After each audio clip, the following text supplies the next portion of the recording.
Hey guys, tonight we're entering a world where being clean wasn't just it was political, where washing wasn't a task, it was a ceremony, and where towels were more loyal than people, because ancient Egyptian royal women didn't just bathe, they perfumed their toenails, washed their private parts with hibiscus and pomegranate leaves, and scraped their bodies with bronze knives so gently that not a drop of blood was drawn, only the memory of skin removed and perfection revealed. Their days revolved around scent, silence, and touch, all behind curtains and carved stone doors. Servants weren't allowed to look, linen was never reused, oil was measured drop by drop, and when something touched the body, even once it was discarded, respectfully. This wasn't hygiene, this was hierarchy, so before you get comfortable, take a moment to like the video and subscribe, but only if you genuinely enjoy what I do here. Let me know in the comments where you're tuning in from and what time it is for you. I always love seeing how far this sleepy little time machine reaches.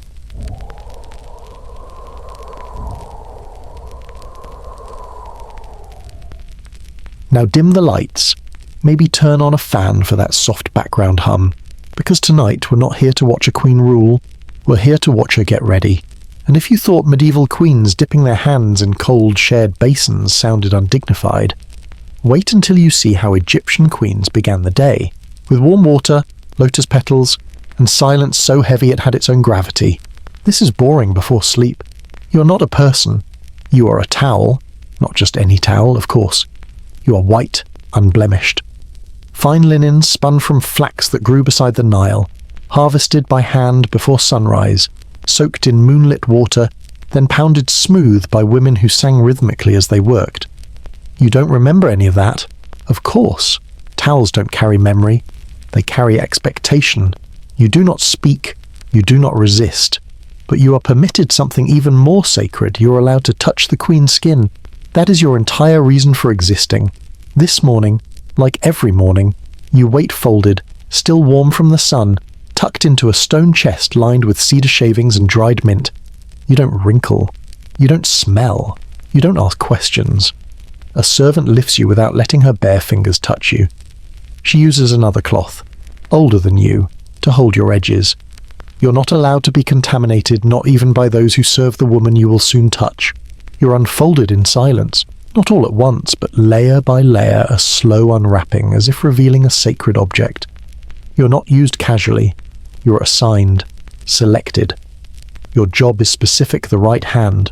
Only the right hand, never the left, never the face, not even a nearby elbow. And if you were to touch the wrong surface, if even a corner of you brushed against the wrong patch of skin, the mistake would be recorded, remembered, punished.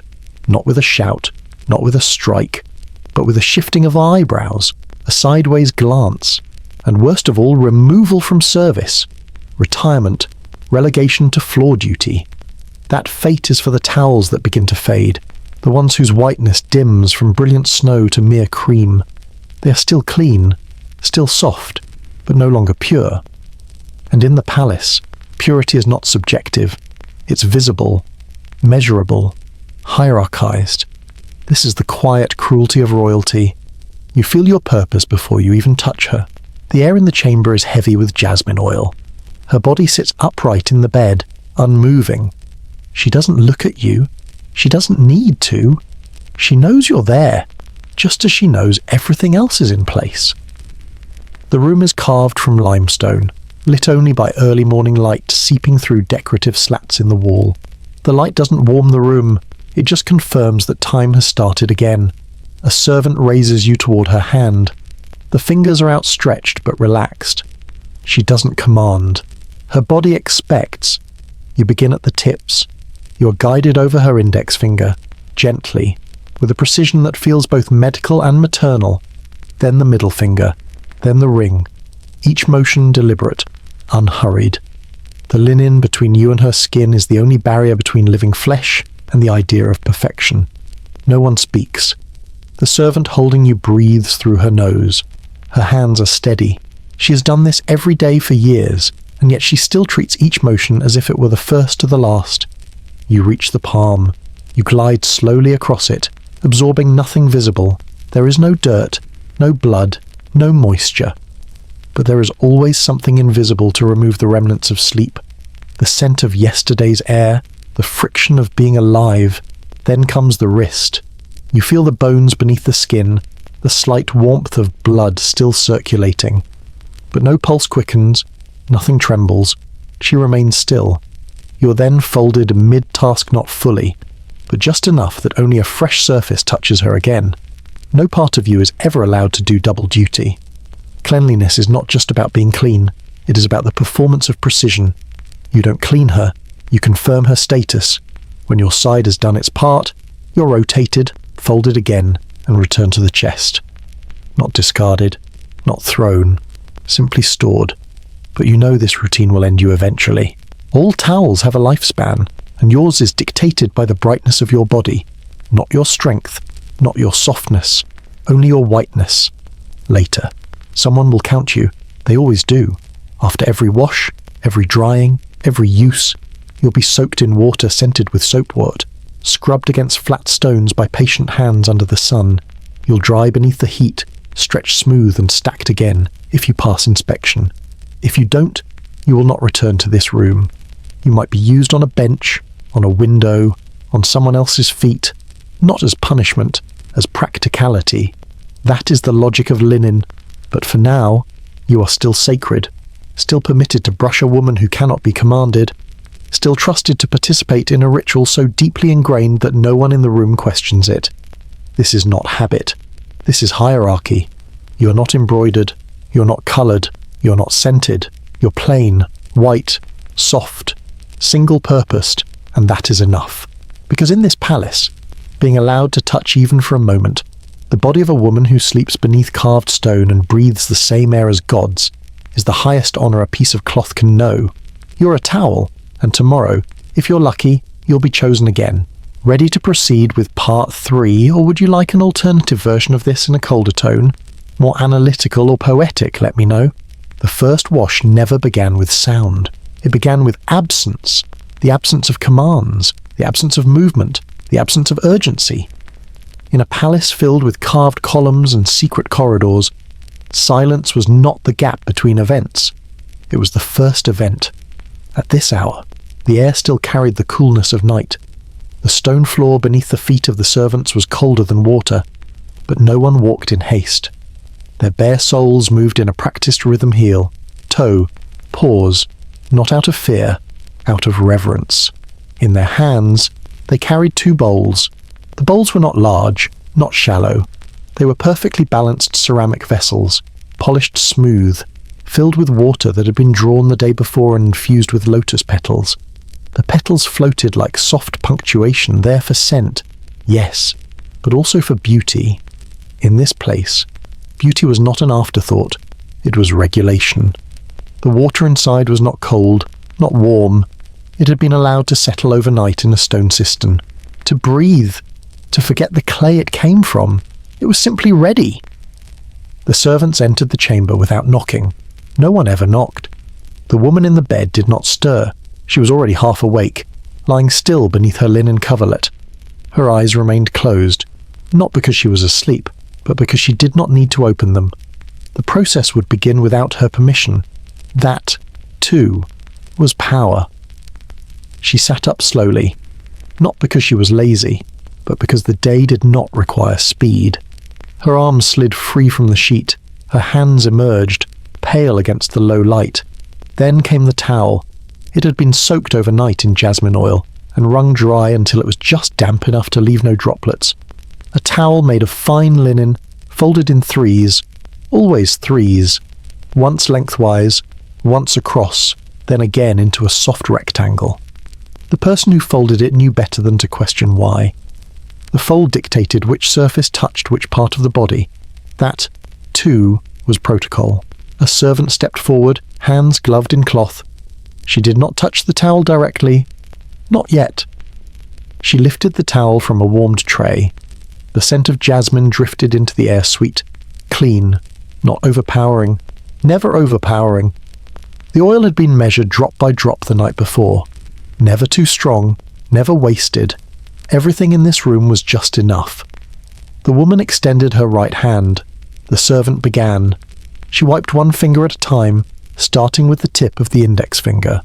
Slow, precise strokes, from nail to knuckle, knuckle to joint, joint to base, base to palm, then the next finger, then the next.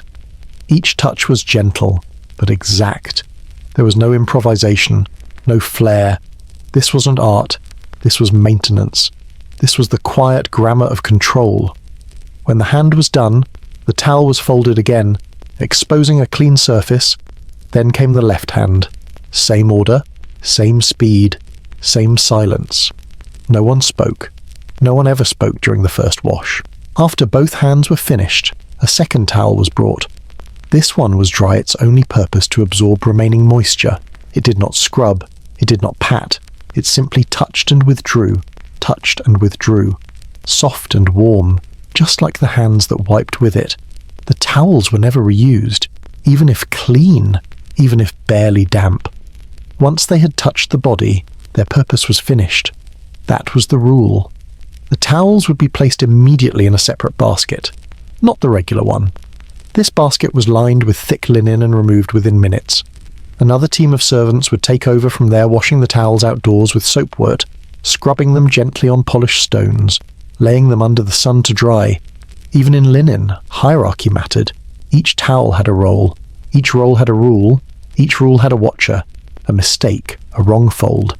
A touch in the wrong order was not just clumsy, it was disrespectful. It suggested you didn't know your place. And in a place like this, not knowing your place could unravel more than a morning ritual. It could ripple outward, one misplaced towel at a time. There was a cloth for the left hand, a different cloth for the right. A servant once mixed them up. She wasn't punished. She simply stopped appearing at morning duties. Her name was never spoken again. The oil, too, had its ritual. Jasmine from the southern banks of the Nile, stored in small ceramic jars with wax-sealed lids. Every evening, the steward in charge of scents would weigh out the next morning's measure. Not by spoon, by drop. 4 drops per towel, not 3, not 5. Each drop was pressed into the linen, not poured. The towel was left overnight in a sealed box made of olive wood, lined with mint and crushed cedar. By morning, the scent would have settled noticeable, but not showy. Just enough to be noticed when someone stood very close. That was the goal. Once the hands had been wiped and dried, the bowls of water were lifted again.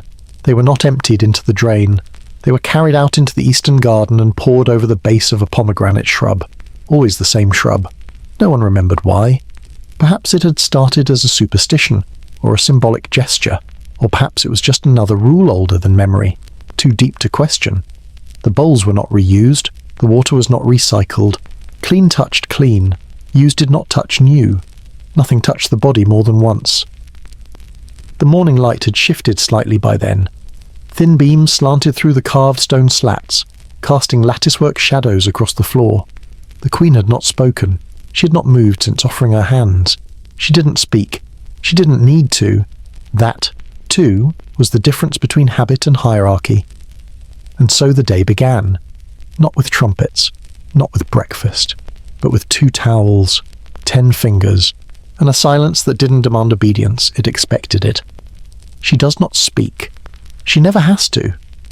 By the time the first slant of the morning light enters the chamber pale and diffused through carved limestone slats, everything is already in motion, but the kind of motion that doesn't disturb the air.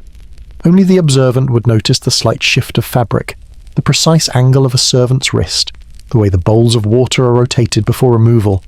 Nothing creaks, nothing clangs, and no one ever asks a question. There are no orders here, only outcomes.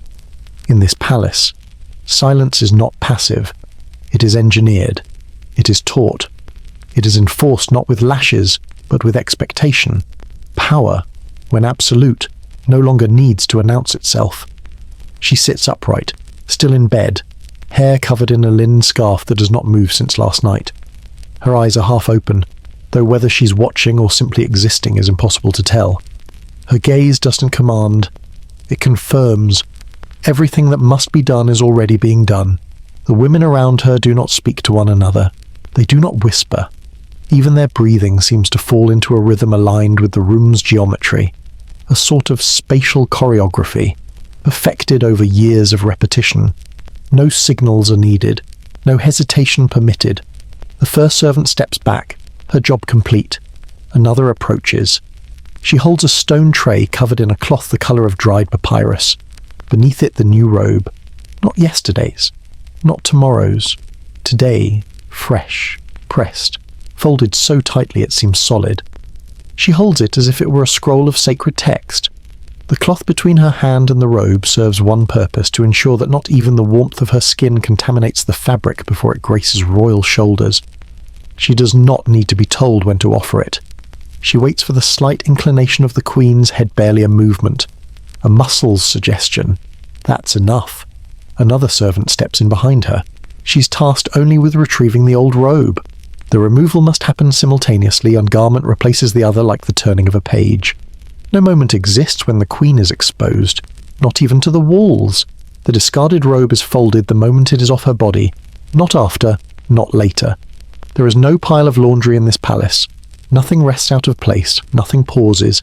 Items do not idle. They move forward, always from use to cleansing to replacement, like water following gravity. Even gravity seems quieter here. The queen lifts one arm, then the other. Not slowly, not quickly. Just enough to allow the robe to be drawn over her shoulders and fastened with a linen tie. The cloth makes no sound. It is the kind of linen that slides like air, almost weightless, woven so fine that sunlight passes through it in ribbons. No one adjusts it after. It was folded so precisely that it falls exactly where it should. The queen lowers her arms. The new robe breathes with her. That's the only confirmation it's been fitted correctly. Still, no one speaks. Not out of fear, but out of fluency. Everyone here has been trained not just in actions, but in timing. This is not obedience, it is orchestration. A music without notes, guided only by memory, muscle, and the shared understanding that words are a liability when everyone already knows the script.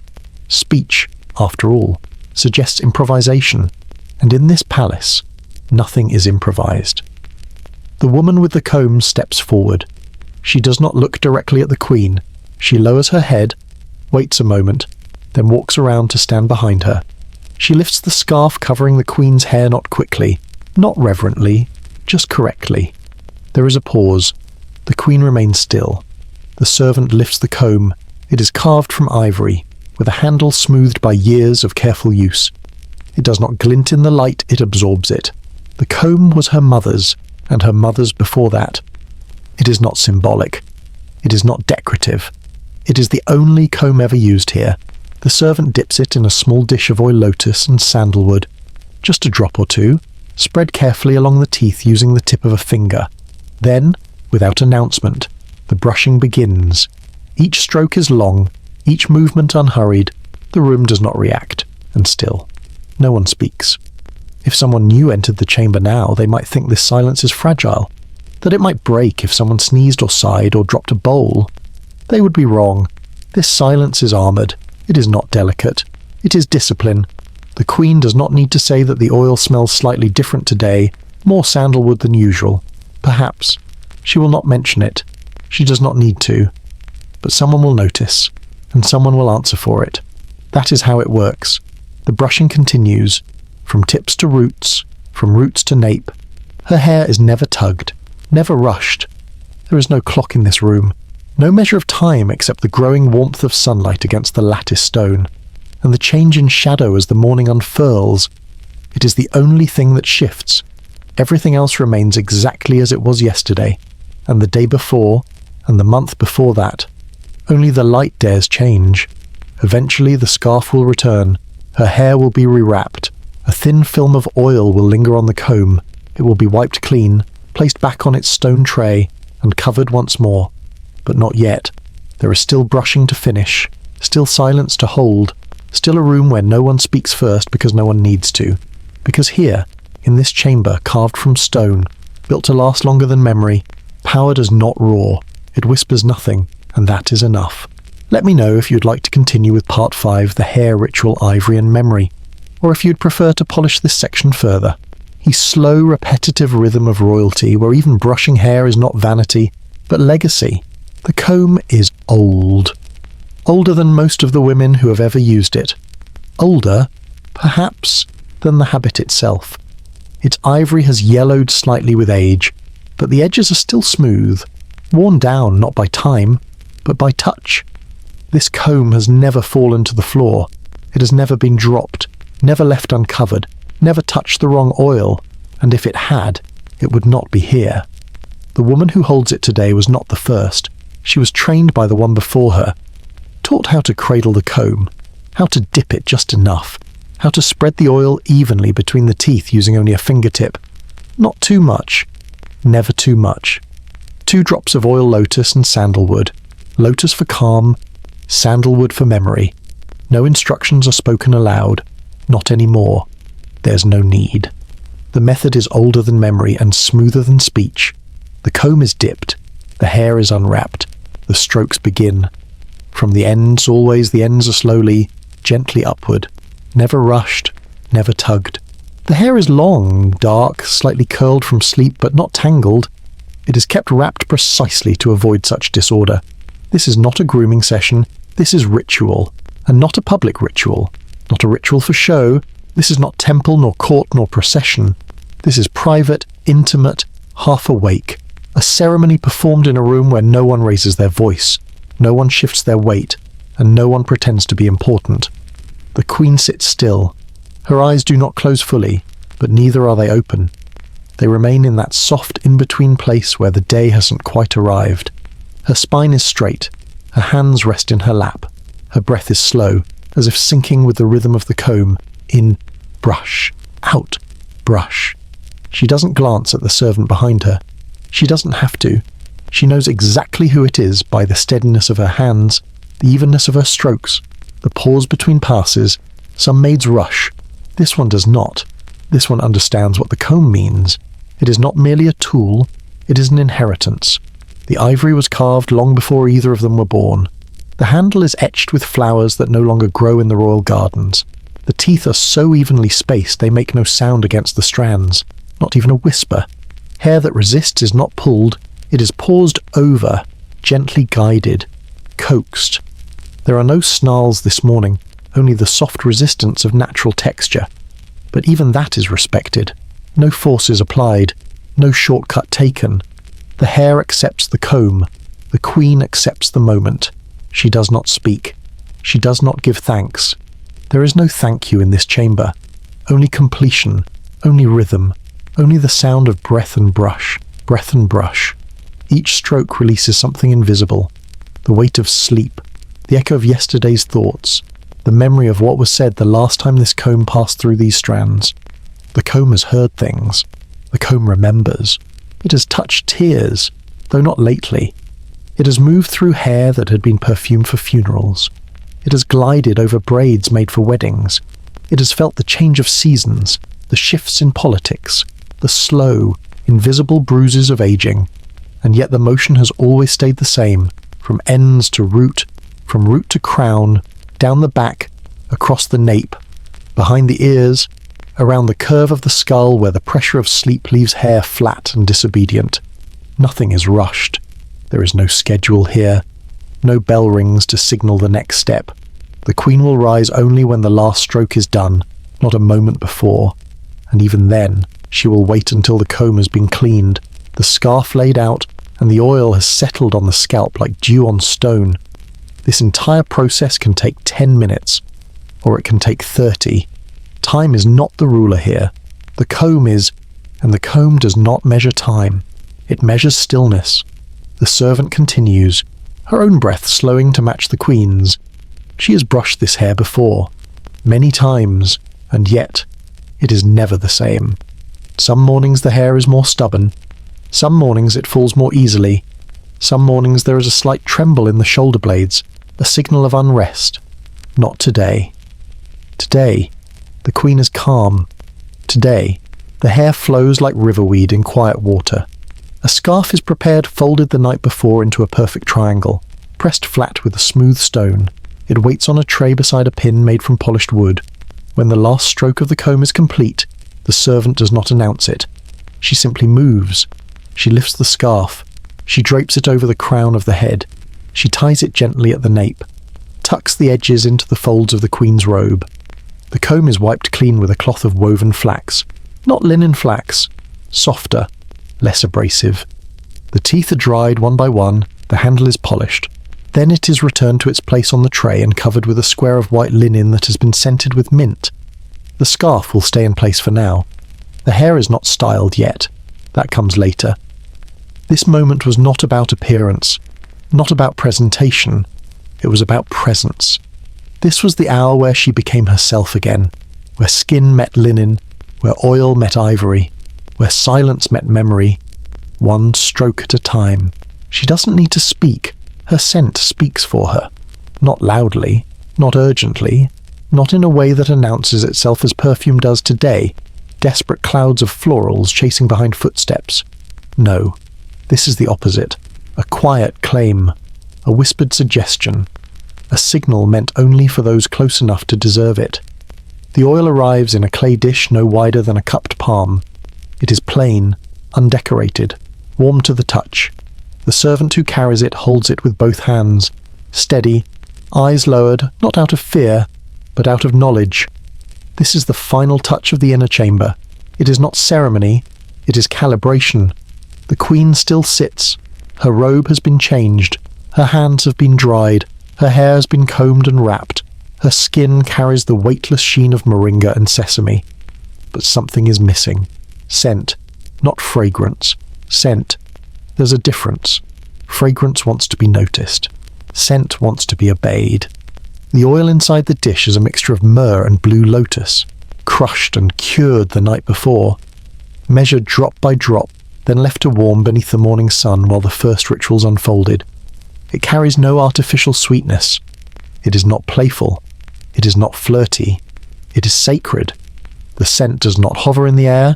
It clings to pulse points, behind the ears, along the wrists, at the dip where the throat meets the collarbone. That is where it belongs. That is where it waits. The servant dips the tip of one finger into the oil no more than a bead, small enough to vanish between two blinks. She lifts her hand, moves slowly. The queen does not flinch. She does not lean forward. She remains still, head tilted just enough for the oil to be placed with perfect accuracy. First, the left ear, just behind the curve, near the jaw, then the right, then one wrist, then the other. The servant presses gently, never rubs. The oil is absorbed quickly. It leaves no visible shine, only warmth, only presence. This scent will not fill a room, gives it gravity, a heaviness that does not suffocate but warns, a scent that feels ancient, that smells like carved temples and forgotten books and long afternoons in rooms where judgment happens quietly. Together, the two do not form a signature scent. They form a perimeter. You don't wear this oil to attract. You wear it to rule. It is her final layer. No jewelry, no makeup, just oil. And once it is on her skin, the room is complete. No one says so aloud. There is no declaration. But something changes. The air. Maybe. The silence. The pressure behind the eyes. The servant steps back. The clay dish is removed. No oil is left behind. No drop wasted. The cloth used to wipe the servant's finger is folded into a pouch and stored. It will not be used again. Nothing here is reused. Nothing here is casual. Every drop of this oil was earned.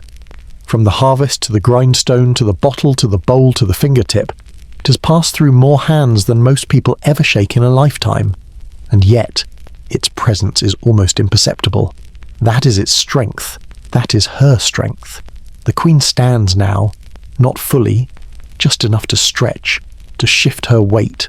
The scarf on her head remains tight.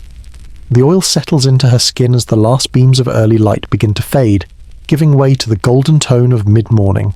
Still, no words are spoken, no compliments, no questions. Everyone knows she is ready not because of how she looks, not because of what she wears, but because of how the room behaves when she rises. The room breathes differently, slower, shallower. Even the servants stand more still. The scent doesn't spread.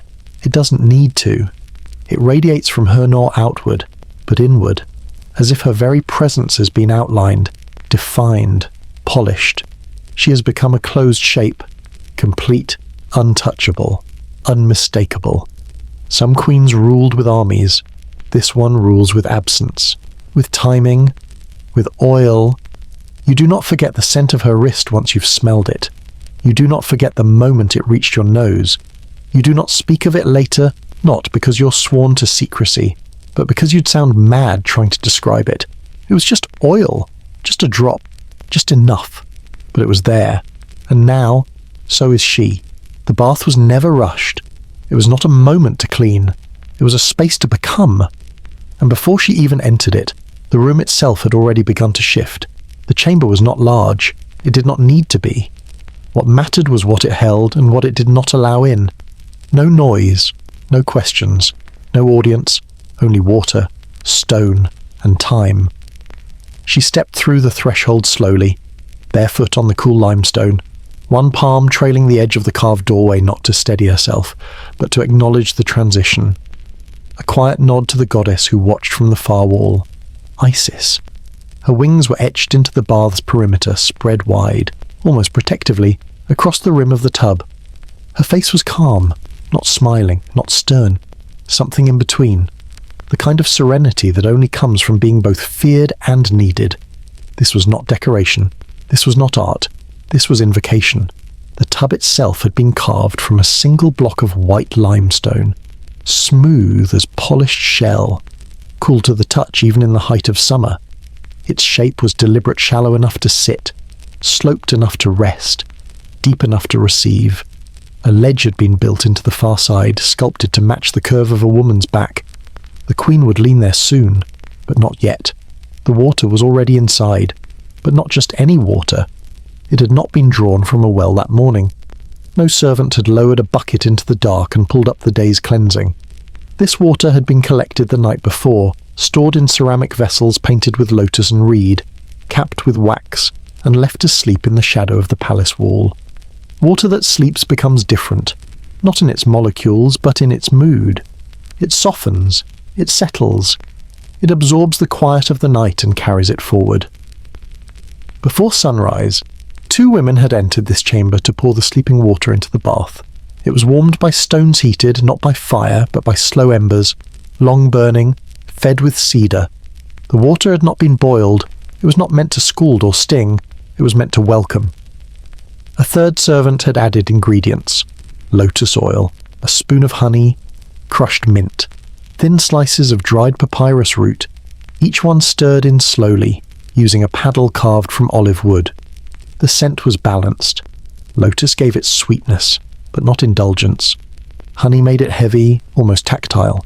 Mint sharpened the air. The papyrus added memory. Now. The queen stood at the edge. She reached for the ledge knot with urgency, but with familiarity. Her fingertips touched the stone. She bent her knees and lowered herself slowly, allowing the water to wrap around her hips, her waist, her shoulders. There was no gasp, no flinch, only breath. The water greeted her. Steam rose lightly from the surface, curling like smoke over her collarbone. The scent of the bath did not cling. It hovered, thin, clean, a holy kind of quiet. There were no candles in this room, no incense, only a high window, and the filtered light of morning slipping through a linen veil stretched over its opening. The sun did not pour in. It whispered, a soft haze, enough to see the surface of the water ripple with the motion of her breath. She closed her eyes, but not to sleep. This was not rest. This was return. To herself. To the day. To the body beneath the layers. The servant stood nearby, but never watched. One prepared a ladle. Another readied the cloths. A 3rd uncorked a jar of barley paste crushed to a consistency just thick enough to cling to the scalp, just thin enough to rinse easily. Everything moved according to sequence. The queen dipped one hand into the water and brought it to her shoulder. She poured the water over herself once, twice, 3 times, then paused. Her linen head wrap was still in place, kept dry while her body submerged. When it was removed, the oil from earlier released itself, spreading like silk through the water. Her hair loosened slightly. A servant stepped forward with the barley mixture. It was applied slowly, with the back of the hand, massaged into the scalp with circular movements. The queen's shoulders remained still. She did not sigh. She simply received. Once the paste had done its work, the rinsing began. Not with the bath water that had now touched skin and was no longer clean. A separate jug was used, poured slowly, cupped in stages, always flowing downward, never up, never back. Nothing touched the body more than once. When it was done, she rose.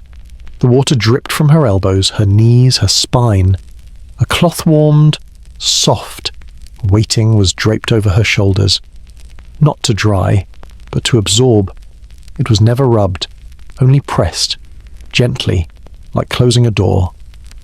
The servant folded the cloth after each touch, revealing a fresh surface every time. The linen never returned to where it had been. That would undo the cleansing. The bath water was not drained hastily.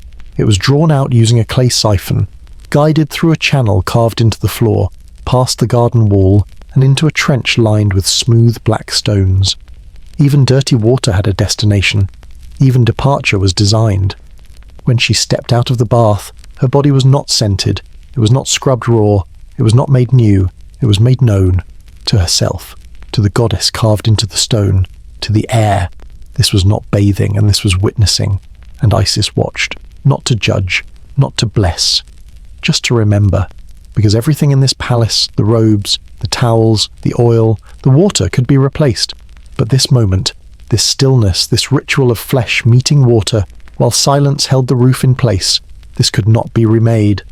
And so she paused, still wrapped in steam, still breathing slowly, and let the memory settle into her pores. The bath was not just warm, it was prepared. And in ancient Egypt, prepared didn't mean convenient. It meant consecrated, designed, tuned like an instrument until it could carry not just heat, but meaning. No one poured water casually in this palace. No one guessed at ratios. There were no scoops, no spoons, no vague handfuls. The bath was not a basin, it was a recipe, and every ingredient added to it had to answer a question. What will this do to her body? What will it do to the air? What will it do to her silence? Because silence was the most important part. Even the water knew it. By the time it entered the bath, the water had already slept overnight in sealed ceramic jars. It had steeped in darkness, away from heat, from voices, from wind. In a way, it had already bathed cleansed of noise, exposed only to time. Now, it was time to awaken it. The first ingredient was lotus oil. 2 drops. That was enough. More would be too heavy. Less would be lost entirely. Lotus was the anchor scent, the note that entered the room a second before you did, and stayed a second longer after you left. It was floral, yes, but not delicate. It smelled like something that had bloomed beside the gods and survived. When it hit warm water, it opened. Its sweetness unfurled slowly, like smoke curling from a censer in the temple of Hathor, not seductive, commanding. The second was honey, a spoonful, golden and thick, lifted from a sealed jar that had never touched a kitchen. This honey had been harvested from palace hives, where bees were fed from fig blossoms and lotus reeds. It was not meant for eating. It was a thickener weight for the water. It did not dissolve fully. That was the point. When stirred, it sank slowly, trailing behind the paddle in ribbons of gold. In the bath, it didn't sweeten. It softened. It changed the texture, made the water feel heavier, silkier, on the skin. It became something you could feel even after rising from the tub. Honey was a question posed to the body. What would it feel like to be touched by nothing but warmth? The third was crushed mint. This was added by hand. No paddle, no jar, just fingers gloved in linen, dropping the mint leaves into the bath one by one, like messages. They floated briefly, then darkened, then released. Mint was not added for scent. It was added for memory. It woke the air, cut through the heat with a whisper of sharpness. A contrast. The queen didn't need to smell it consciously. Her body would know.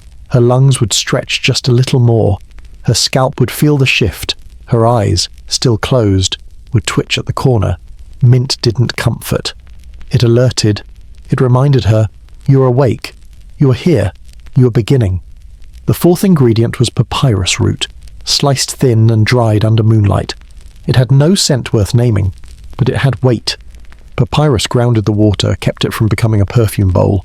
When stirred, it swirled briefly, then settled near the drain end of the tube, its fibers soaking, waiting, patient, and finally the stirring. This part had its own rhythm. A wooden paddle carved from olive wood, curved at the end, was used to blend the bath, not quickly, not randomly. The servant made full circles, each one centered around the middle of the tub, clockwise, always. 3 turns, then a pause, 3 more, then a check. Each motion spread the ingredients without disturbing them. The goal was not to mix. The goal was to coax, to let the elements meet without fighting, to let the surface accept the weight of the honey, the sharpness of mint, the grace of lotus, the whisper of papyrus. The water, once stirred, no longer looked like water. It shimmered, not glossy like oil, but soft, blurry like heat hanging over desert sand. It had become something other, still transparent, still wet, but with a texture the eye could almost touch. And when the queen stepped in, the water clung to her skin with intention. It didn't drip. It held. It followed the curve of her leg like a robe. It pooled along her collarbone like a thought. It curled under her knees as she sank deeper and kissed her ankles with the weight of promises. This was no longer water for washing. It was an embrace, and she did not enter it like a woman with a schedule. She entered it like a priestess stepping into the sacred pool beneath a temple. The temperature had been measured not with tools, but with breath. A servant had dipped her fingers in just moments before, inhaled, waited, and listened to how the heat rose from her skin, not too warm, not too tepid, just enough to coax open the pores, just enough to make the body yield. As the queen settled, the steam rose again, thicker this time, mingling with the mint and lotus, pressing gently against the linen-veiled window. The bath no longer smelled like ingredients. It smelled like arrival, like something beginning, and the queen, now fully submerged, her eyes still open but distant, felt the shift. She was not merely clean, she was reconstituted, made again. The weight of the honey clung to her thighs. The cool edge of mint flickered at her neck. The scent of lotus told her where her skin ended and the air began. Her hair floated slightly in the water, oil loosening, roots softening, past and present separating like strands. She did not speak. She did not need to. Because now, surrounded by a water that had been built rather than drawn, she was no longer the same woman who had walked in. Clean was never the goal. The goal was this: to become unordinary, to sit, weightless and scented, between the goddess on the wall and the water in the stone, and to know, without question, that this bath was not a pause in her day. It was her becoming. The towel does not dry her. It only absorbs, pressed, never rubbed, folded and refolded with each contact, so no spot of damp skin is touched twice. The cloth moves like a whisper, and just as quickly vanishes, carried away before warmth can escape the skin. She stands now, unclothed and glistening with residual steam, not naked. No one in this palace is ever truly naked. Not when the air is scented, the light is filtered, and every movement is watched by gods carved into the stone. This is not exposure. This is preparation. The air touches her first, cool and still. It brushes over her skin like a judgment. Where it lingers too long, she knows the body is not ready. Where it slides away, the skin is softened. Then comes the oil, not poured, not dripped, not smeared, warmed. A servant brings it forward in a shallow ceramic dish no larger than a hand. Inside, a blend of sesame for strength, moringa for softness, and a hint of cedar to remind the body of its place in the world. The oil is not fragrant in the way perfume is. It does not rise. It stays low, grounded, loyal. The woman who applies it wears gloves, not stiff ones, but thin linen coverings tied at the wrist. She dips her hands into the oil, then pulls back. Her palms hover over a heated stone bowl. She waits, counts. 1 breath, 2, 3. Only when the oil has reached body temperature does she move forward. The queen does not flinch. She has felt this warmth 1,000 times before. But today is not yesterday, and the body always remembers slightly differently. The hands begin at the nape of the neck, pressing gently downward in long, slow lines. The oil is not massaged and it is laid, as one might lay silk across a table. Every motion is downward, never circular, never abrupt. The servant does not revisit an area. She does not second guess. There is no correction, only sequence. From neck to shoulders, from shoulders to back, each hand moves in parallel, symmetrical, measured. The skin does not resist. It receives. Because in this palace, skin is not just flesh. It is the first and final statement of power. Smooth skin means rest. Rest means safety. Safety means you're still favored, still chosen, still watched, but not yet replaced. The servant continues across the shoulder blades, down the arms, around the elbow, stopping briefly at each joint to press the oil into the folds where time tends to gather. She doesn't rub, she applies. That's the difference between cleansing and claiming. Oil is not for cleaning, it is for remembering. The hands are next. Each finger is held between gloved fingertips, oiled along its length, knuckle to tip, tip to pad. The thumb receives its own attention, rotated, wrapped, pressed once, released. There's no noise in the room, only the soft clap of cloth folding, the occasional shift of ceramic, the queen's breath, slowing. The chest and stomach follow. The oil is never poured directly on the skin. It's always transferred, palm to body, heat to surface, one moment at a time. The abdomen is covered in wide strokes like spreading gold leaf. No friction, no pressure. The stomach doesn't move.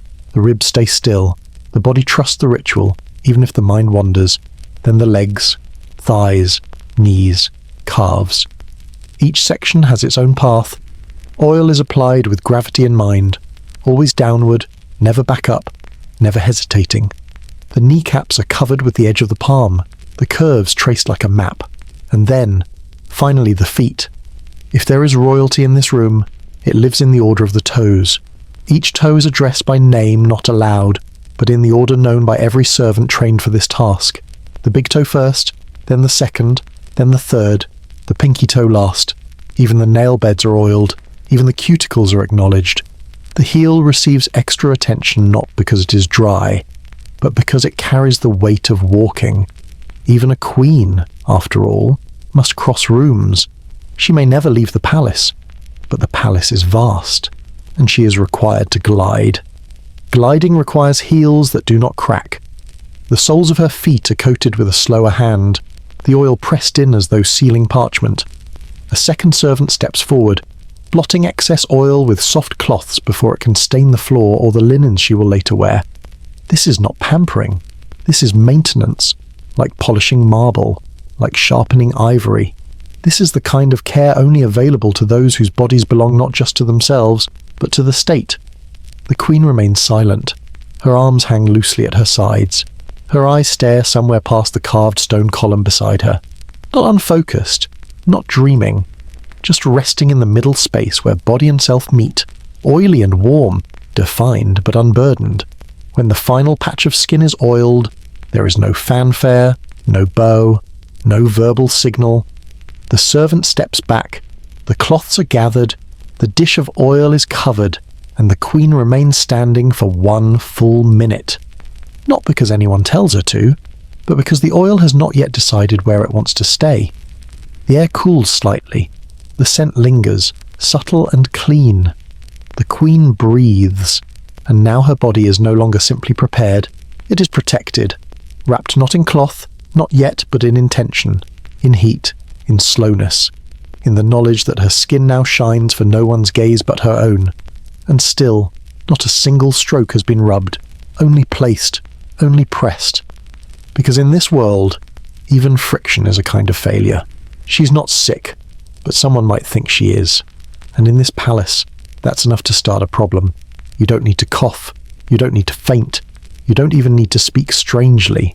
All it takes is a dull patch of skin on moment when the light hits your cheek and doesn't bounce back with the expected sheen, and suddenly, someone in the corridor starts whispering. Has she fallen out of favour?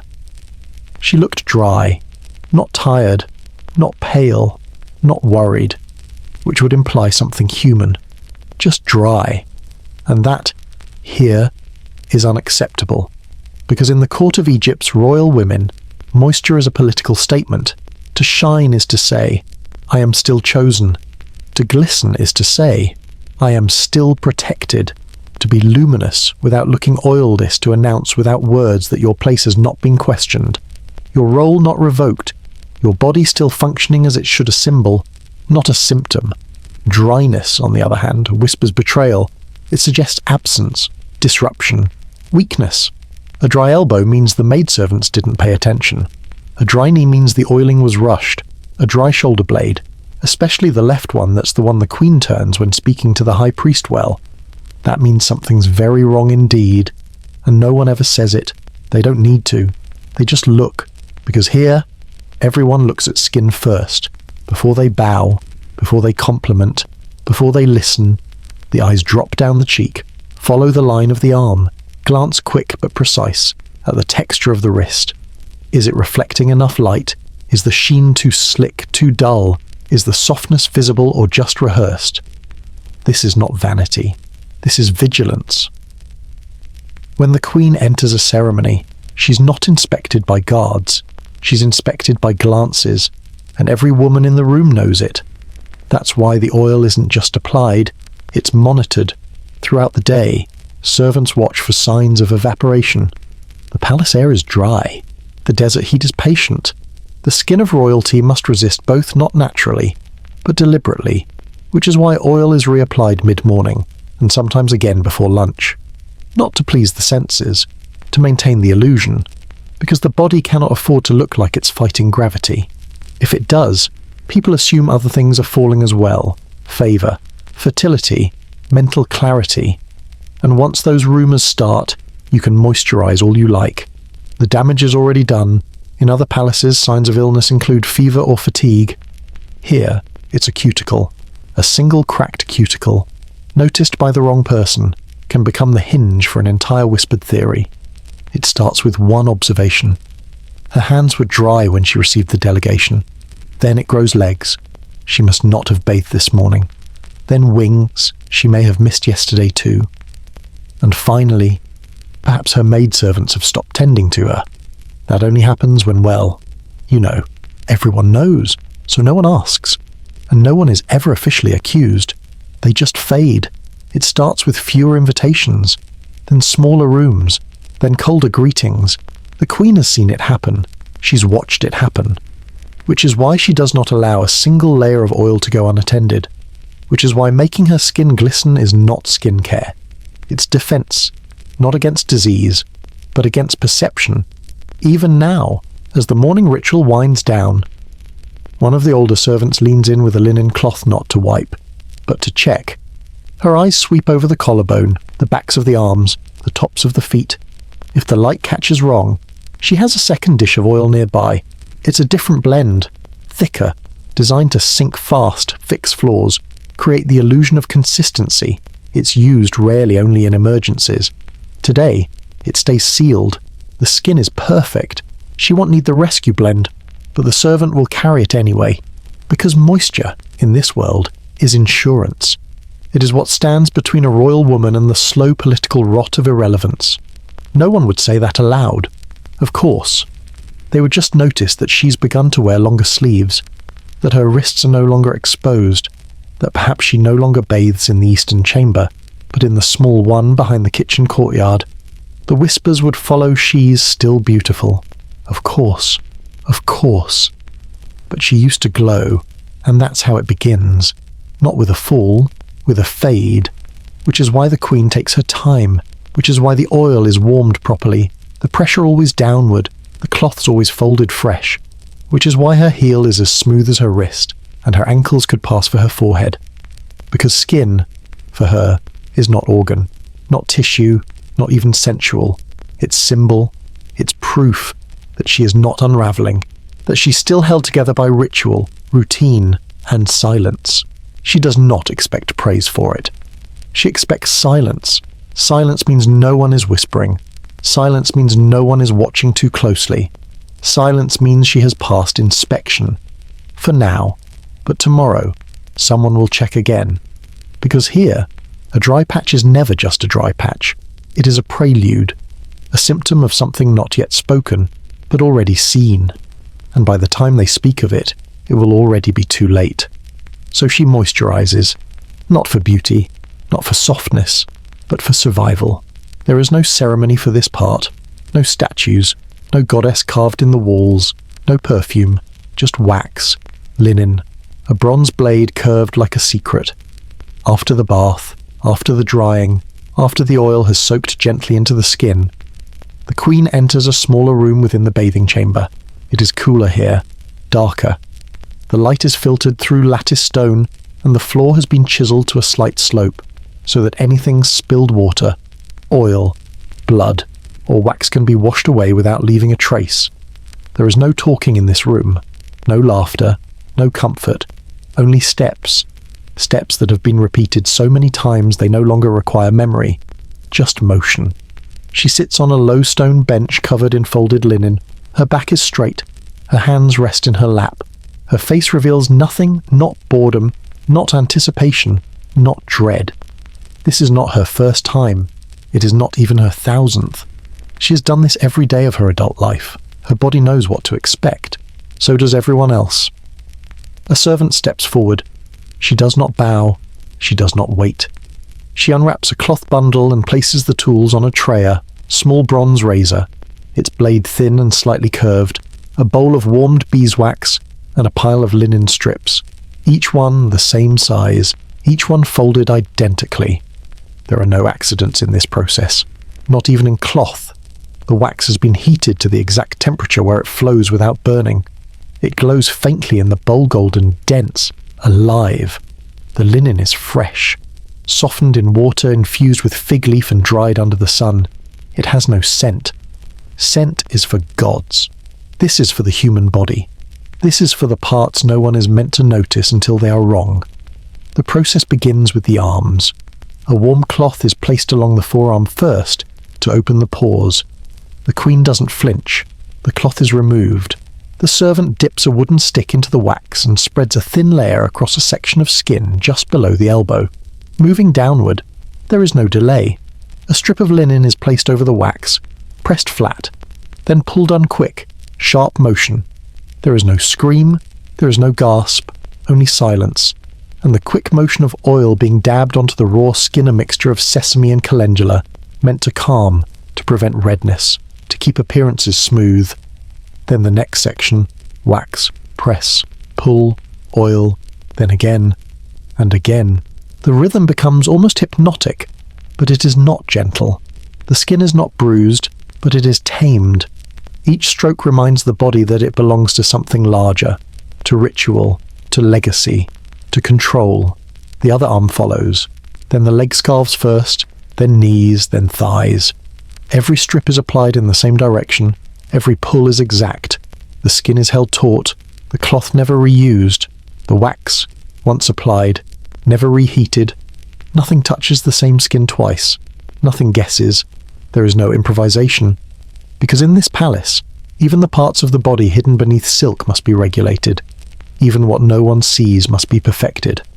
Once the arms and legs are complete, the bowl of wax is set aside. It has served its purpose. What remains now is too sensitive for pulling. Now, the razor. It is smaller than a palm. The curve of its blade matches the contour of a cheekbone, of a jawline, of a toe. It is wiped clean before use, dipped in oil after every third stroke. The edge is sharp enough to slice hair at the skin surface, but dull enough not to cut unless forced. The servant moves in closer. The nape of the neck is shaved first, then the backs of the hands, the tops of the feet, the fingers, the knuckles. No part of the body is too small. No patch of hair is exempt. Each movement is deliberate. Each stroke finishes what the wax could not. There is no tremor in the servant's hand. She trained for this since she was 12. Her teacher watched her practice on cloth, then fruit, then herself. One cut on a royal body would end her work forever. So she does not cut. She glides. She removes everything that does not belong. And once she's finished the limbs, she turns to the face. Not all of it, just the eyebrows and the hairline. The arch of the brow must follow the bone underneath. Too high, and the face looks startled. Too low, and it looks tired. The shape is not trend, it is tradition. A small copper mirror is held up. Not for the queen, for the servant. She doesn't look into it for beauty. She uses it like a surgeon. The fine hairs above the brow are shaved in clean lines. Then the temples, where soft strands are removed from the curve of the head to the edge of the ear. It is not dramatic. It is subtle. But it matters. Because subtlety is what keeps a woman in power while others are quietly replaced. When it is finished, a thin veil of oil is applied over every shaved surface caster and blue lotus, warmed slightly in the sun, then pressed into the skin with 2 fingers, never rubbed. The queen has not spoken this entire time, not because she is silent, because this is not a conversation. This is a rite, a body returning to its shape. No hair where it should not be. No blade where it is not needed. No resistance. The used cloths are gathered. The wax is covered. The razor is cleaned, wrapped in a strip of mint-scented linen, and placed into a pouch lined with soft moss. The bench is wiped. The queen does not rise immediately. She stands only when the servant steps back, not because she is asked to, but because everything has been removed that should not remain, and she is whole again. The face is already clean, but not finished.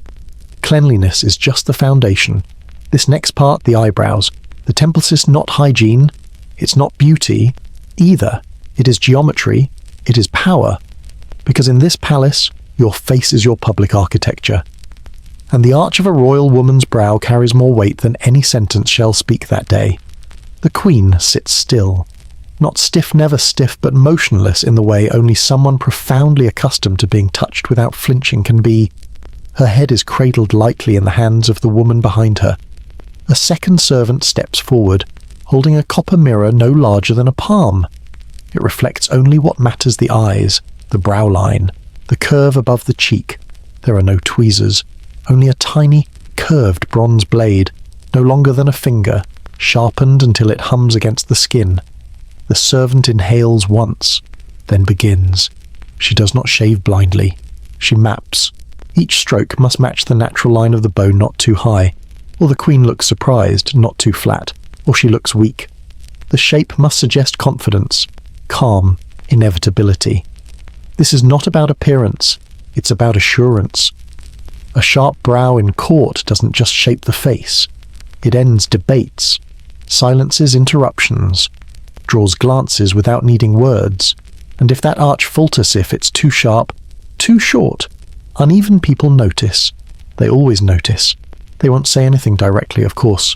They'll smile, compliment the robe, ask about the scent of her scarf, but underneath the words, their minds will race.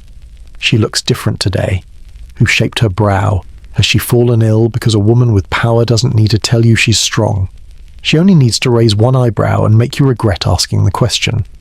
So the servant continues, one stroke at a time. The blade moves in short, quick arcs, then pauses, then moves again. The queen does not blink. She has done this more times than she's counted. So has the servant, but every day is a test. The margin of error is invisible. The consequences are not. This blade does not forgive. One slip, and the brow arches too soon. One tremble, and the line curves in the wrong direction. And then the whispers begin. They start in the dressing rooms, then to the linen servants, then to the kitchen maids, then somehow, always to the priests. The temple has no opinion on eyebrows, but the temple hears everything.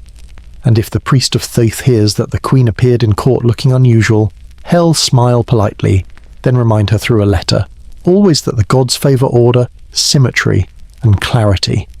She knows what that means. Everyone does. So the servant does not flinch. She steadies the blade with the tip of her thumb, then follows the natural arch of the left brow.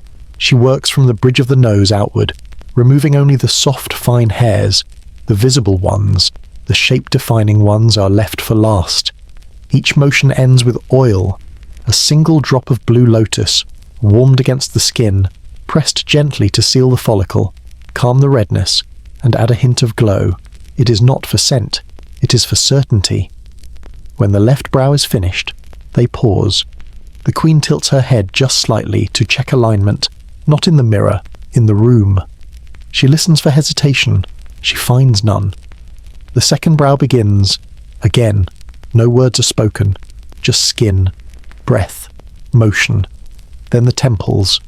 This is the part that most outsiders don't understand. Why would a queen shave her hairline? Why would she remove those soft wisps near the top of the ear? The answer is simple. The temples frame the portrait. A clean temple does not draw attention, it directs it. It makes the rest of the face sharper, cleaner, less forgiving. It says, "Look at me, but do not approach lightly." And in court, where women wear wigs layered with symbolism and status, the temple is the part where real skin meets artificial power. That line must be perfect. The servant switches blades. This one is even smaller. She steadies the queen's head with her left hand and uses the right to trace the area from the edge of the brow upward then back, across the curve of the skull, to where the wig line will later rest. She removes only what needs removing. No more, no less. The result is not dramatic. There is no thick line, no razor burn, no sudden exposure, just a subtle shift, a softness erased, a contour sharpened into legacy. When both sides are done, the final oil is applied. Castor and blue lotus, blended the night before, left to rest under linen, wiped across the temples with 2 fingertips, then down, gently across the cheeks, just once. The oil leaves no shine, just the feeling of having been touched by something deliberate. The blade is cleaned, wrapped, stored. The cloth used to blot the temples is folded and set aside, not discarded. Nothing here is discarded. The queen does not move, not yet. She waits for the room to settle.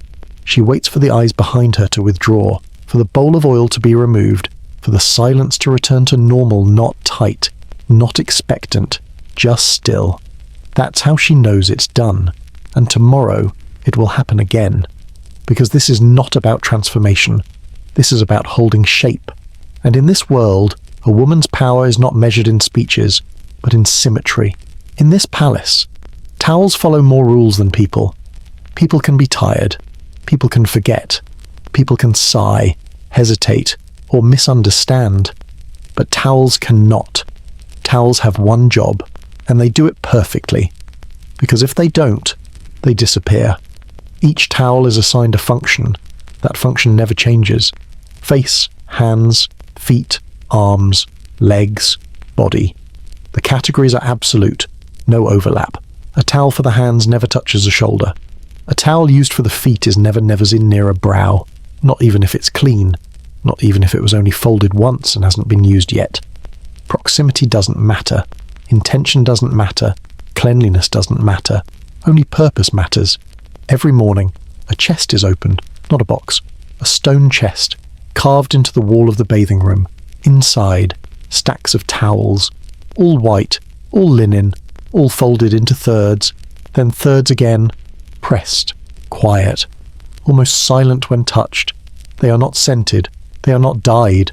There are no embroidered initials, no coloured borders, no clever loops for hanging.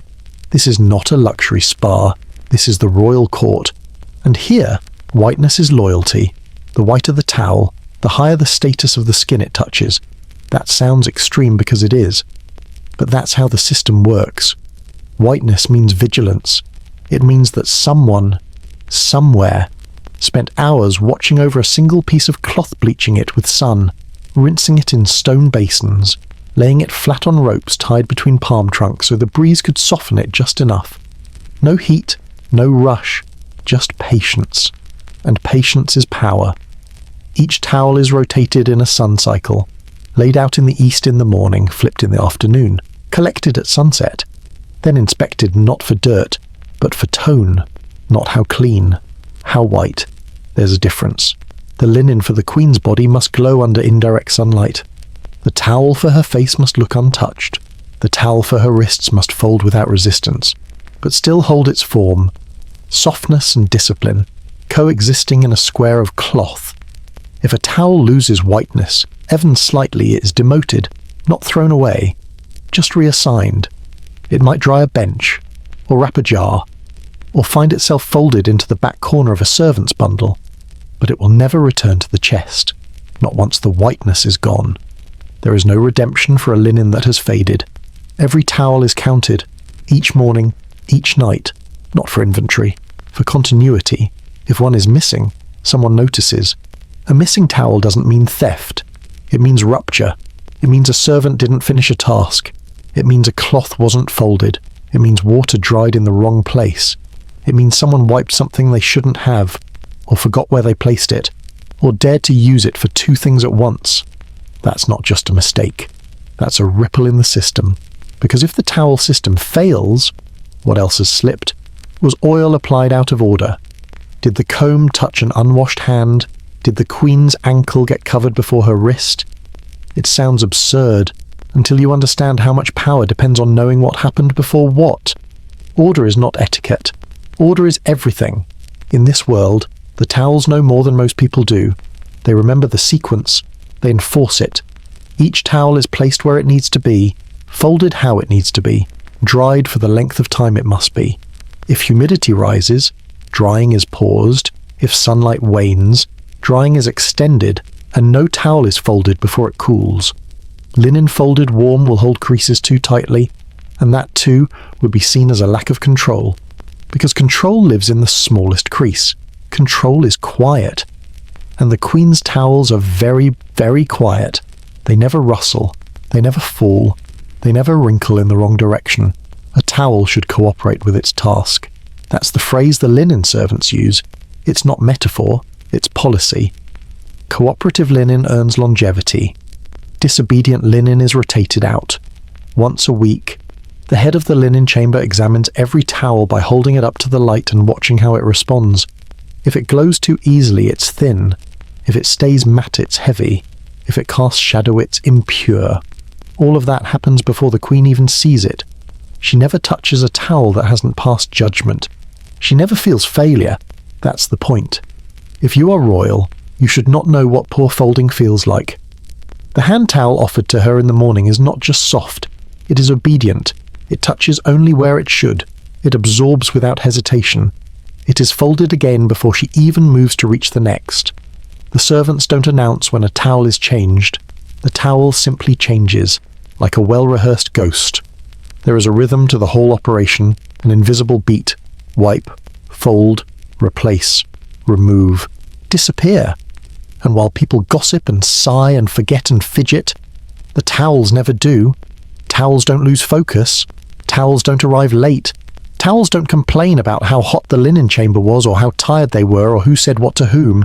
They serve, then vanish, then serve again until they fade. And when they fade, they are not mourned, just replaced. That's the discipline. That's the beauty. That's why, in this palace, people don't say, "She looked radiant today." They say, "Her towels were flawless," and everyone understands what that means. Towels sleep better than you do. They have scheduled rest, controlled environments, a purpose, an exit strategy. Most people don't get all four.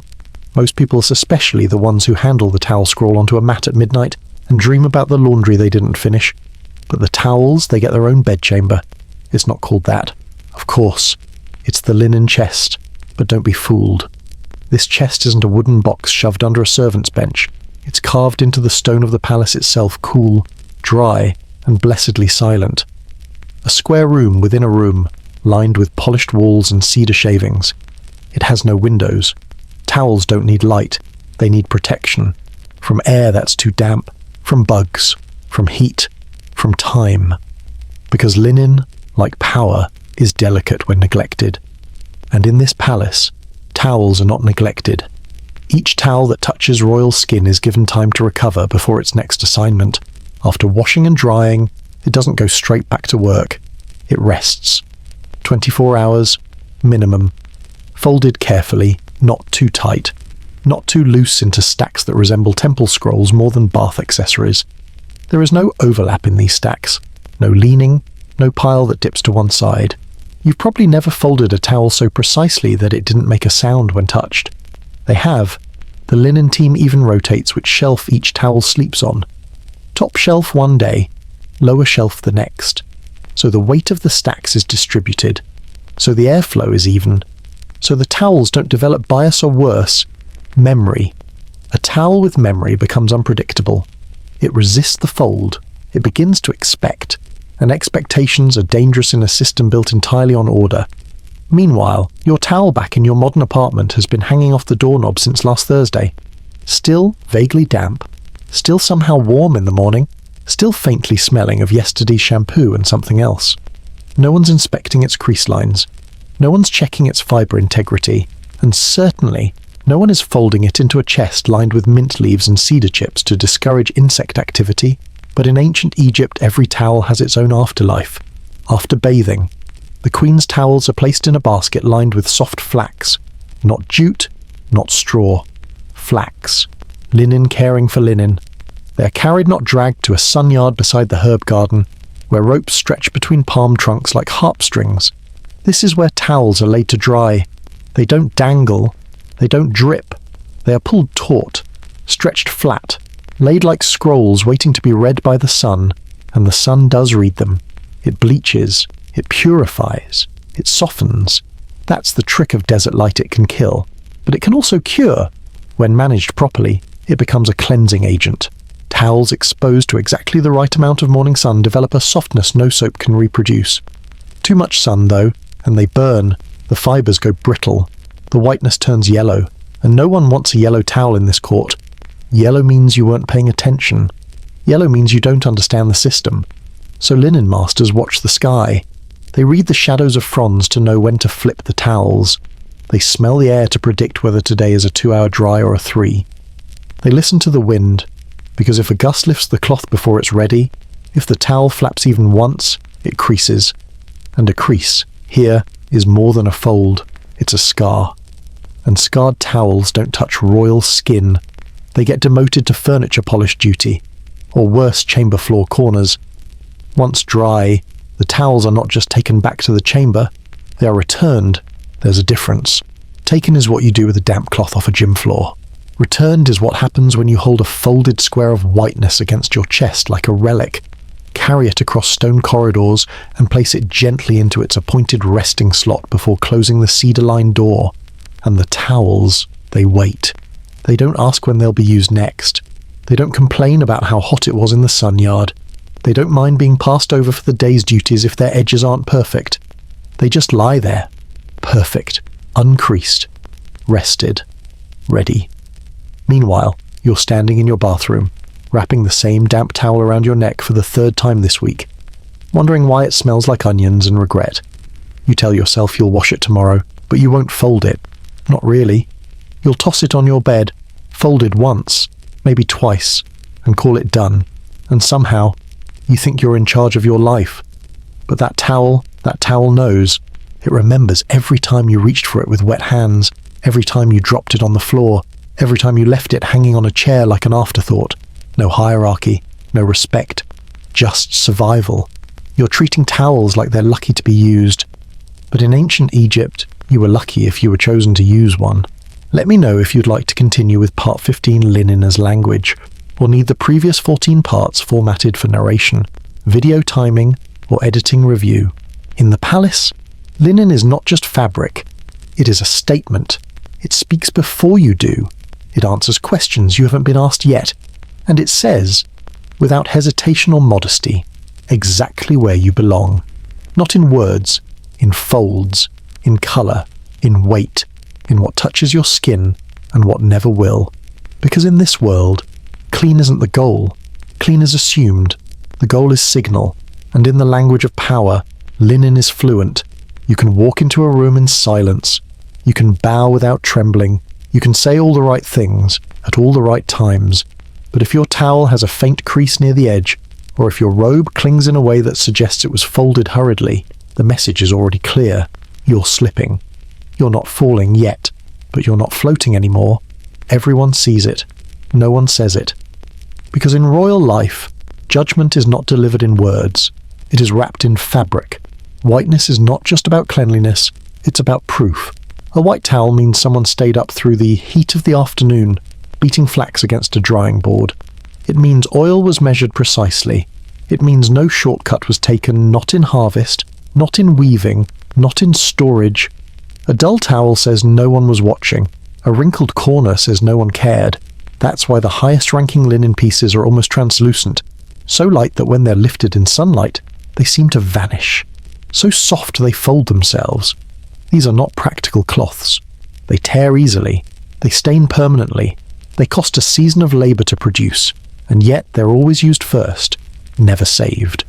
Because in this court, appearance trumps preservation. Durability means nothing. Brightness is everything.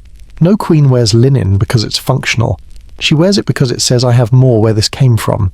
It's not the fabric that makes her powerful. It's the ability to replace it effortlessly, without flinching. Because in a world where hunger is common and dust clings to everything, only those closest to the center of power can afford to be perpetually pristine. Each morning, a servant selects the queen's towel for the day from a tiered shelf, not based on size, not based on need, but based on tone. Not how white it is, but how white it appears next to other towels. It's a comparative art. Judgment lives in contrast. There is no absolute standard, only layers of better. A towel can pass inspection one day and be demoted the next, simply because a brighter one arrived beside it. This is not unfair. This is the system, hierarchy, built from fiber. You don't need to speak the rules, you live them. If your towel is placed on the third shelf instead of the second, you feel it. If your linen doesn't float when folded, you hear the difference. If the robe delivered to you in the morning has even the slightest stiffness, the friction between sleeve and arm tells you you're not what you were yesterday. Even servants are ranked by linen. Those who handle the face cloths are trained differently than those who manage body wraps. The ones trusted with temple towels must prove they can fold 12 times without creating a single corner bulge. Not because the queen will see the towel, but because she will feel it. And feeling here is enough. Everything folded in this court is a message. 3 folds says privacy, 4 says ceremonial. 5 folds, especially diagonal, means the linen was not meant for skin, it's for wrapping objects. And to confuse those meanings, even once, is to commit a linguistic error of status. There are no exceptions. Because cleanliness is not virtue, it is social grammar. Each towel is a sentence, each robe a paragraph, each fabric choice a paragraph in a chapter of alliances, favors, and consequences. And just like with language, tone matters. Bright white means favored, cream means tolerated, grayed at the edges means watched. And if your linen ever arrives beige, you've already been replaced. They just haven't told you yet. Even the method of drying is political. Some towels are air-dried in the sun, others are dried inside, away from public view. The location of the rope line says everything. Outer court drying is for display, inner court drying is for correction. A towel being moved indoors means someone made a mistake, and the towel is taking the punishment first. Because here, linen absorbs more than moisture, it soaks in consequence. And if you don't know how to read it, you'll miss the entire conversation playing out in plain sight on tables, across shoulders, under wrists, beneath veils. Power doesn't shout in this palace. It rustles softly. It folds without creasing. It smells faintly of mint and cedar. And every time a towel brushes your wrist, every time a robe is draped across your shoulders without a sound, every time a face cloth is removed without friction, you are being reminded you are seen, you are understood, you are being spoken to in linen, and if you stop hearing it, if the cloth feels heavier, rougher, if you notice a thread sticking out, then someone has already decided you don't belong here. And they're telling you, with fabric. The hair on her head is not hers, it's better than hers. It's stronger, smarter, more obedient. And in this court, that's what matters. Because real hair, no matter how well tended, no matter how oiled or wrapped, is still flesh-bound. It frizzes in heat, wilts in humidity, holds the memory of bad sleep and anxious thoughts. Real hair is moody, and a queen cannot afford moods that show. That's why the wig exists, not to hide, but to replace, to overwrite. To offer the illusion of permanence when the body beneath is ever-changing.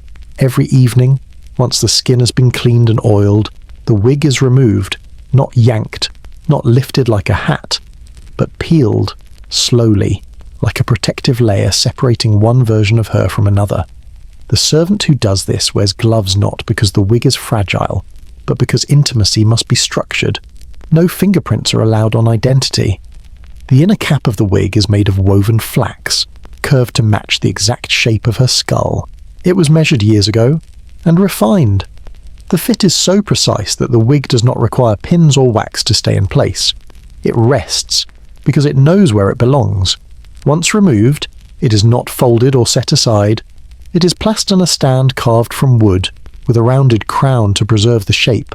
That stand has a space of its own, a shadowed table, away from wind, away from light, away from the chaos of living.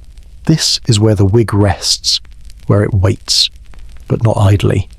Because each night, the wig must be cleaned, not with water, never with water. Water softens the hair, weakens the bond, makes the illusion dissolve. So instead, a powder is used, a mixture of ground sandalwood, crushed rose petals, and a touch of myrrh.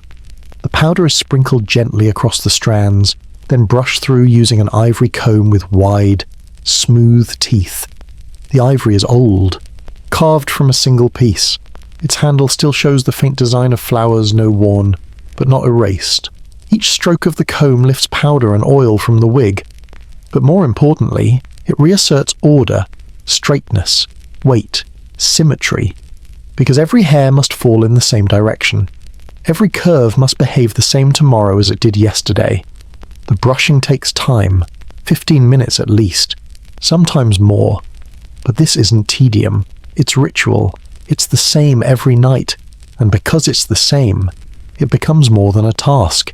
It becomes a spell. The servant who brushes knows which sections require more attention. The areas near the temples where heat accumulates. The underside, where oil collects. The outer layers, which must always catch the light evenly, no shine in one patch, no matte in another. She lifts the strands with one hand and holds the base with the other. No pulling, no tugging, only guidance. Loose fibers are gathered, tied with thread, and placed in a small jar. Nothing is thrown away. Even discarded hair has symbolic weight. Because if the wig is identity, then every fallen strand is a trace of what was performed that day, and the wig is nothing if not performance. In public, no royal woman wears her natural hair, not even in the inner courtyard, not even when alone with family. Natural hair is too uncertain, too subject to the elements, too vulnerable to betrayal. But the wig is curated. It does not sweat. It does not grow. It does not age. It is the version of herself that stays exactly the same day after day, season after season. It is the self that cannot be altered by weather or grief. That's why it's treated with such care. That's why it's perfumed not like skin, not like clothes, but like a boundary. The powder brushed into its strands is not just to clean, it's to signal, sandalwood to command, rose to soften, myrrh to warn.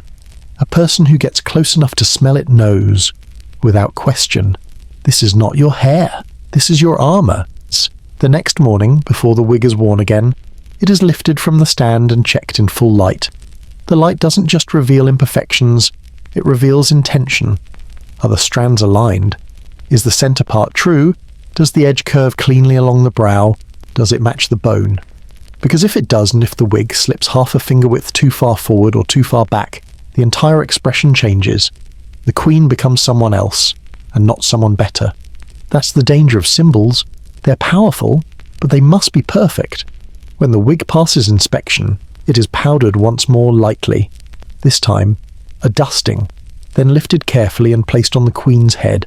There is no gasp, no smile, no visible transformation, just a moment of realignment, a locking in, a final seal between body and role. Not everyone sees it, but everyone feels it. The queen, with her real hair wrapped tight beneath the flax cap. The servant, who steps back with lowered eyes. The other women in the room, who instinctively straighten their backs, adjust their stances, refold their hands, because when the wig is on, she is not just dressed, she is ready, she is complete. The woman before the wig was personal. The woman after public, mythic, untouchable. It's not hair, it's certainty. And when she walks into court, no one thinks to ask where her real hair is, because this is more real. This is what power looks like, and it has never had a bad hair day. The scent is not strong. That's the first rule. It is not meant to turn heads. It is not meant to trail behind her like a veil. It is not the kind of fragrance that makes people pause and ask, "What are you wearing?" It is the kind of fragrance that makes people stop talking without realizing why. It lives in the air like a boundary. You don't notice it until you cross it, and by then, it's too late. The powder is kept in a ceramic jar, sealed with beeswax, stored away from heat. It is not stirred. It is not touched. It is opened only for the wig, even then only by the hand trained to apply it. Inside a fine dust, the colour of faded ivory. It is made from sandalwood, ground by hand on a flat stone slab until it loses all memory of grain, then blended with dried rose petals, crushed into silk-thin powder. A touch of myrrh is added not for scent, but for weight. Myrrh lingers in the back of the nose like a question no one wants to ask. The resulting mixture doesn't smell like anything identifiable. Not floral, not woody, not exotic. It smells like presence, like something that's there, even when it isn't. The woman who applies it doesn't scoop. She lifts a brush long-handled, soft-bristled, made of woven palm and ivory, and dips just the tip into the jar. Then she taps once against the rim. No excess. Then she begins. The queen is seated, the wig is in place. The brushing begins at the crown. A light flick of the brush, then another. No circles, no smears. Just soft, downward strokes. Repetition is everything. Not for effectiveness, for control. Each stroke distributes not just powder, but authority. Even distribution, even scent, even performance. Nothing heavy, nothing obvious, nothing emotional. This isn't perfume. This is a message. The brush moves across the back of the wig, down the nape, around the temples. The powder does not create a cloud. It sinks. Slowly, quietly. It embeds itself into the hair like memory into ritual. The queen does not speak during this part. She never has. Even if her mood shifts, even if the powder stings slightly at the roots, she says nothing. Because this powder is not about comfort. It's about architecture. The way a building smells after incense is burned. The way a temple feels after prayer, even when no one is inside. It's the aftertaste of presence. People walking past her in the halls won't say, "She smells like sandalwood." They'll say she was here. That's the goal. The brushing continues down the sides, across the crown again, under the edges where the flax cap meets real skin. Every stroke, calculated. Every stroke, identical. Because consistency is control. And control, here, is what separates queens from memories. In a court where hundreds of women are dressed, scented, and powdered daily, the only way to stand out is to remain unchanged. The scent doesn't evolve. It doesn't mix with sweat. It doesn't fade when the wind rises. It simply stays. And everyone who gets too close, every maid, every priest, every scribe, every concubine with ambition, they all know it. The scent makes no demands, but it creates distance. It says, you may stand nearby, but you will never be near. And it lingers on pillows, on robes, on stone. Sometimes for hours after she's left. Long enough that someone walking through the corridor later will pause, look over their shoulder, and feel the hair rise on their neck knot because they're frightened, because they're reminded this is her place. The queen herself doesn't think about the powder anymore. It's been part of her life for so long. She doesn't register the brushing. She doesn't question the weight of it in the air. But she knows what it does. She knows that silence follows her like a servant, that people lower their voices as soon as she enters, that people breathe through their mouths when they're near her not because they're afraid, but because the scent is hard to categorize, and anything that cannot be named is dangerous, because the scent does not announce itself. It simply corrects behavior, without force, without threat, without even a glance. And that's the highest form of control. When your smell, not your speech, alters the room, the brushing slows, the final strokes go over the top layer, featherlight, not to apply more powder, but to smooth the finish. The ivory handle of the brush gleams faintly in the filtered light. It is wiped clean. The jar is sealed.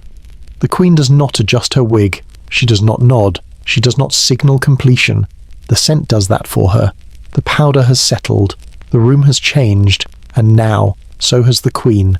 She is no longer preparing. She is prepared. People will not know how to describe it.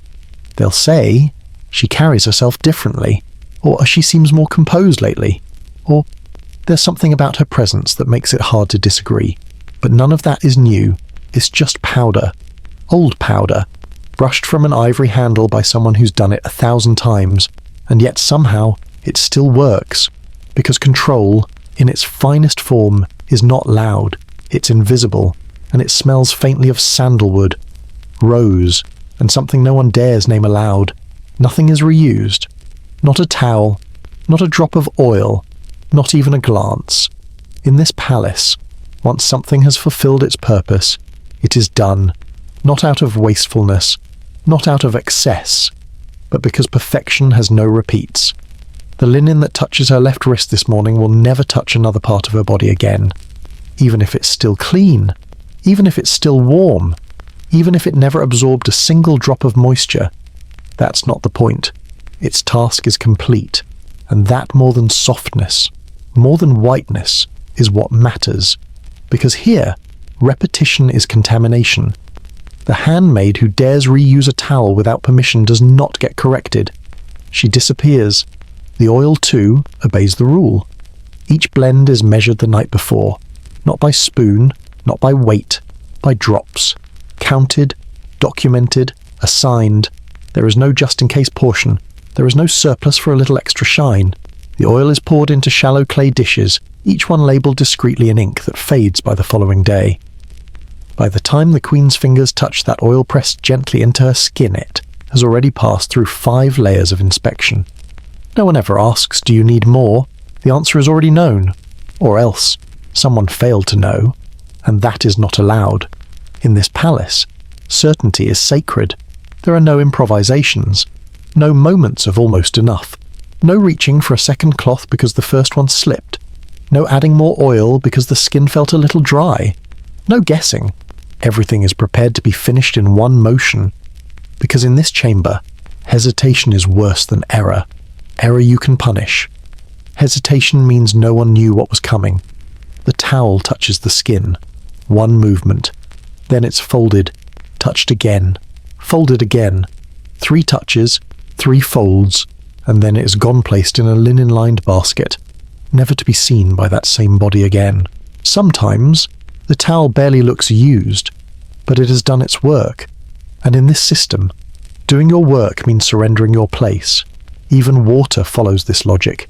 The bowls used to rinse her fingertips after the bath are immediately carried out, not poured back, not filtered, not saved for feet or elbows. They are walked past the herb garden and emptied into a trench lined with smooth stone. That water may have only kissed her skin, but it is no longer fit to serve, not because it is dirty, because it is done. There's a clarity to this. Cold, yes, but uncluttered. Every object in the Queen's orbit understands its purpose, and every object is granted the dignity of not being asked to perform twice. Humans could learn something from that, but they don't. People fidget. They forget. They repeat themselves. They say things again, hoping for a different response. They revisit conversations that already ended. Towels don't do that. Towels know when they've been dismissed. Oil knows when it has served. Even the comb knows its limit. It glides through hair exactly once. No retracing, no backward stroke, no dragging the same knot again hoping it will loosen differently the second time. The blade knows the same. Every curve of bronze passes over the skin just once, then cleaned, then returned, then covered. It's not a fetish, it's not obsession, it's protocol. And in protocol, intention matters more than evidence. A cloth that was never visibly used but folded wrong is a scandal. A bowl that still holds half its water but was left uncovered is a flaw. A robe that wasn't worn but was placed on the wrong tray is a disturbance. And in this court, disturbance is unacceptable, not because it causes chaos, but because it breaks the illusion that everything here is precise, that nothing is accidental, that the woman at the centre of the silence was always going to be clean and dry and scented and still because the world around her bends toward order. The servants understand this. That's why they do not ask questions. They do not offer. They do not hover. They do not whisper, "Would you like more?" They act. Exactly once. And then they step back. If they have done it correctly, they are not noticed. If they are noticed, it is because something went wrong. There are no do-overs. No, sorry, I forgot. No, just one more. Each movement is a performance. Yes, but a one-act play. No encore. No applause. Only silence. and the quiet satisfaction of something that completed its purpose and disappeared with grace. Even the queen herself is ruled by this principle. She will not say the same thing twice. She does not repeat instructions. She does not shift her weight, cough politely, or raise an eyebrow to remind someone what was already said. If they don't understand, they shouldn't be here. Perfection, in this palace, is not about flawlessness. It's about finality. A perfect gesture is one that doesn't have to happen again. A perfect day is one where every cloth, every drop, every step knew where it belonged and exited without trace. And so, as the final towel of the morning touches her left palm, it is folded once more, tucked into the basket, and carried away. It will not return. It may be washed. It may be dried. But it will never touch her hand again. It was part of the performance. But the curtain has closed, and in this world nothing bows twice. The air shifts. Not suddenly. Not in a way most people would notice, but she feels it. A faint current brushes across her arms, coiling down the hollow of her back, slipping beneath the edge of her robe. Not cold, not sharp, just present. The wind has entered the chamber, not because a door opened, but because it was allowed. It slides in through the carved stone slats near the ceiling, where daylight is filtered into angles. The slats were cut to catch breeze, not enough to stir fabric, only enough to remind the body it is not alone. The air in this room has a function. It isn't just oxygen, it's choreography. The queen stands at the centre, wrapped, but not yet dressed. Her skin still carries a trace of warmth from the bath. Her shoulders glisten faintly, not from sweat, not from oil, but from the residue of being touched by silence. Around her, the final cloths are being removed, not the ones that cleaned, the ones that covered. The linen towels used after oiling were not for drying. They were for shielding, for holding heat close to the skin until the body had time to accept the moisture, the treatment, the care. Now, the towels are lifted, folded, taken away, and the queen stands still, cooling. This is the last part, not the robe, not the jewellery, not the mirror. Cooling, she doesn't rush it. No one does. To put on garments before the skin settles would be disrespectful. It would trap heat. It would wrinkle the process. It would suggest the body was ready before it truly was. And in this palace, readiness is not a guess. It's a fact. A cloth, once warm, is placed on a nearby stone bench, not to be used again, only to rest. A servant wipes the marble with her sleeve, then waits. She does not ask if the queen is cold. She knows the queen will signal when the skin no longer sweats beneath the arms, when the back no longer pulses with post-bath heat, when the oil no longer gleams, but instead glows. That's the moment when warmth has transformed into stillness. The wind continues. It never whistles. It never flutters her hair. The wig stays motionless, powdered and set. The scarf holding the crown of her head does not shift. The breeze is not here to move. It is here to bless, to complete, to cool her not as an element but as a servant. Even nature waits its turn. Even wind is assigned a role. The queen exhales, not loudly, not theatrically, just enough to let her body sink, not into fatigue, into place. The room smells of linen and oil. The powder from earlier has settled not just on her hair, but in the air itself. The room is a landscape of soft smells, muted movements, and the quiet weight of things that have already been done. This is no longer a space of preparation. This is a space of settling. A servant brings a small vessel of water just to hold, not to drink. The queen's fingers curve around it. The temperature of the clay tells her the time more accurately than any sundial. It has cooled, and so has she. She places the bowl back. Another sign, another cue. The dressing will come next, but not now. Not while the skin is still adjusting. Not while the breeze is still working. There is something sacred in this in-between state. Not clothed, not bare, not hot, not cold, just present. The queen remains perfectly upright, but her energy has changed. She's no longer being served. She's now in command, and everyone in the room feels it. The stillness is different than before. Earlier, it was respectful. Now, it is deferential. Earlier, the room moved around her. Now, it waits for her. This pause, This long breath of stillness before the next step is not dead space. It is royal space. It is the breath between the drumbeat and the march. It is the silence between the question and the answer. It is the moment in which she becomes the version of herself that everyone else will see. Because the queen they will meet in the audience chamber, in the garden, on the balcony that queen is built, constructed from ritual, care, and impossibly strict order.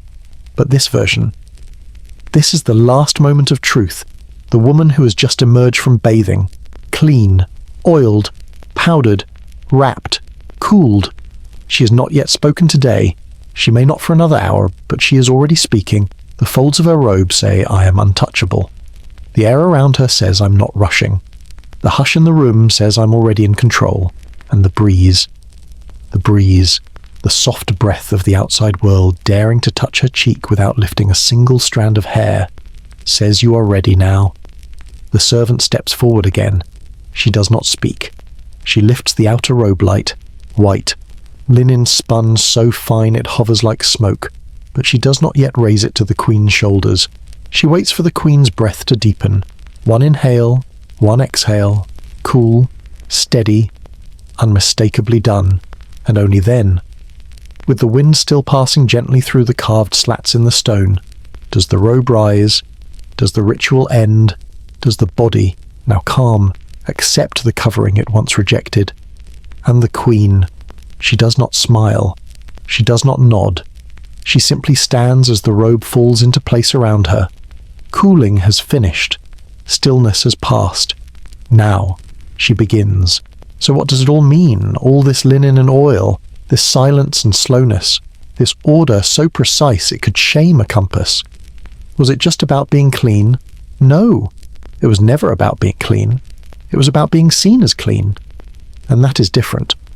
That is political. Because in this palace, cleanliness wasn't hygiene. It was hierarchy. It was choreography. It was a way of saying, "I am not like you. You bathe because you need to." She bathed because she was required to. You clean your face because it's greasy. She cleaned hers because it was symbolic. Every drop of oil, every folded towel, every grain of perfumed powder was a system of proof. Proof that she belonged at the center of attention. Proof that someone was watching her closely enough to catch every blemish before it became a rumor. Proof that her body, unlike yours, wasn't just alive. It was curated, and not because she asked for it, but because her body wasn't hers. It was a screen onto which politics were projected. She wasn't supposed to smell like herself. She was supposed to smell like the idea of stability. She wasn't meant to appear tired, or flushed, or dry, because those are signs of change, and change in a palace like this is unacceptable. So the rituals continued, not to soothe, but to correct, to erase the individual, and to build the icon. The woman who emerged from the bath chamber was not the woman who woke up in bed. She had been crafted through still hands, warm oil, quiet glances, and perfect folds. Each towel had a line to say. Each drop of fragrance had a script.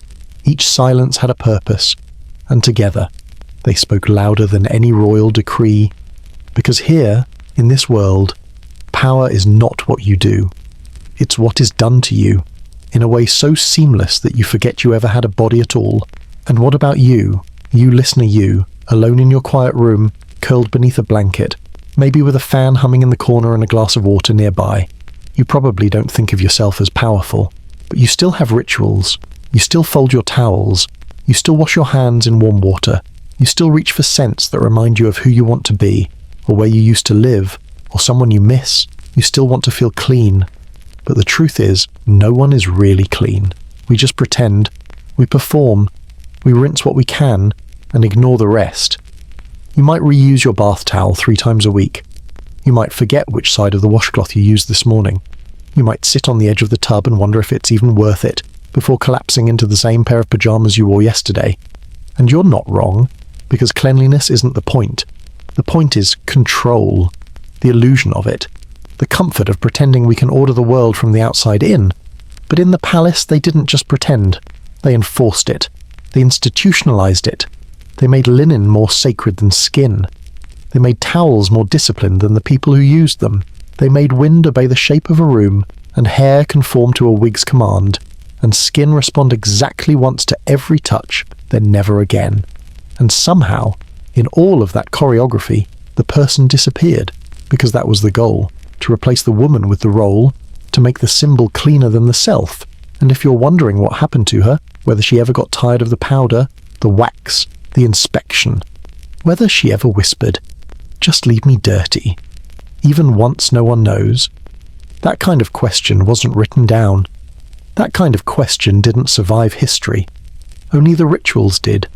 Only the routine. Only the linen. The rest was folded away. So tonight, as you lie there, eyes soft, thoughts drifting, just remember power doesn't always look like war. Sometimes it looks like the cleanest woman in the kingdom. Sometimes it looks like a towel folded in three. Sometimes it looks like a body no longer allowed to be human. And sometimes it just looks like someone too clean to be real. Someone so perfectly composed, so gently powdered, so freshly scented that no one notices she hasn't spoken all day. And by the time they do, she doesn't need to speak. She never did, because her skin already answered the question, and her silence already gave the order. And you're still using the same face towel from 2 nights ago. It's fine. You're not royalty. You're just alive, and that's enough. Sleep well. This is Boring History for Sleep.